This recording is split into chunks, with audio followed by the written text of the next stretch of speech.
यसु खुदा की जात का नक्श उसके जलाल का परताव है। यसु अव्वल और आखिर, इब्तदा और इंतहा, अल्फा और ओमेगा है। यसु कदीमुल अयाम है, वो अजली और अब्दी है, वो जो था, जो है और जो आने वाला है। यसु कायनात बनाने वाला और संभालने वाला अजली कलमा है। जब कुछ ना था यसु तब भी था, जब कुछ ना रहेगा यसु तब भी रहेगा। यसु कायनात की सबसे बड़ी हकीकत है। दुनिया की तारीख यसु के गिर्द घूमती है। यसु आसमान, जमीन, नबियों, रसूलों, फरिश्तों समेत तमाम मखलूकात का खुदाए महमूद है। यसु वो है जो आदम से लेकर यौमे अदालत तक हर एक ईमानदार और बरगुज़ीदा जिसका मुंतजिर है और रहेगा। अब्राहम भी उसके दिनों को देखने का मुंतजिर था, इससे पहले कि अब्राहम था। यसु है। यसु बादशाहों का बादशाह, खुदामंदों का खुदामंद है। यसु जलाल और हशमत, कुदरत, दौलत, हिकमत, ताकत, इज्जत, शुक्र, तमजीद, परस्तिश और हमद के लायक खुदा है। दुनिया में कोई ऐसा तराजू नहीं जो यसु की कुदरत, इख्तियार और अजहद भारी जलाल को तोल सके। दुनिया में कोई ऐसा पैमाना नहीं जो यसु की मोहब्बत, रहम, करम और तर्ज की हदों को माप सके। दुनिया में कोई हस्ती ऐसी नहीं जो उसके ख्याल और इरादे को परख सके। दुनिया में कोई नहीं जो उस पर गुनाह साबित कर सके। यसु खुदा का बेटा है, वो गुनाहगारों का निजात दहिंदा है, वो लासानी है, उसके जैसा ना कोई था, ना है और ना होगा।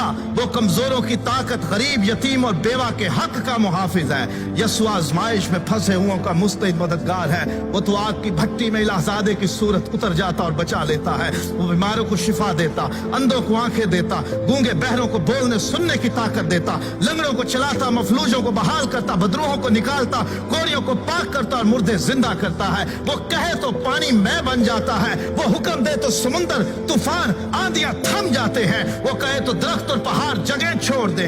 वो गुनाहगारों को मुआफ करता, वो कैदियों को आजाद करता, वो हिकमत का चश्मा, वो निजात का दरवाजा, वो जिंदगी की रोटी, वो जिंदगी का पानी, वो दुनिया का अबदी नूर, वो राह, हक और जिंदगी है। कयामत और जिंदगी वो है। अच्छा चरवाहा वो है जो भेड़ों के लिए अपनी जान देता है। वो अजीब मुशीर, खुदा कादर, अब्दियत का बाप और सलामती का शहजादा है। उसके कहने बल्कि इरादा कर लेने से सब कुछ हो जाता है। उसका जुआ हल्का और मुलायम है, कोई उसका मुकाबला नहीं कर सकता।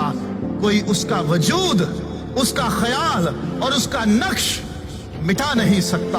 उसे कायम रहने के लिए किसी की जरूरत नहीं, लेकिन कायनात उसके बगैर कायम नहीं रह सकती। हेरोदिस उसे मार ना सका, फरीसी उसका मुकाबला ना कर सके, पिलातुस उसमें जुर्म ना पा सका, मौत और कब्र उस पर गालिब ना रह सके। वो मर गया था, मौत और कब्र पर फतह पाकर जी उठा। उसने इब्लीस के सर को कुचला और उसके कामों को मिटाया।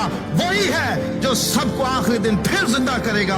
वही है जो जिंदों और मुर्दों की अदालत करने को आएगा।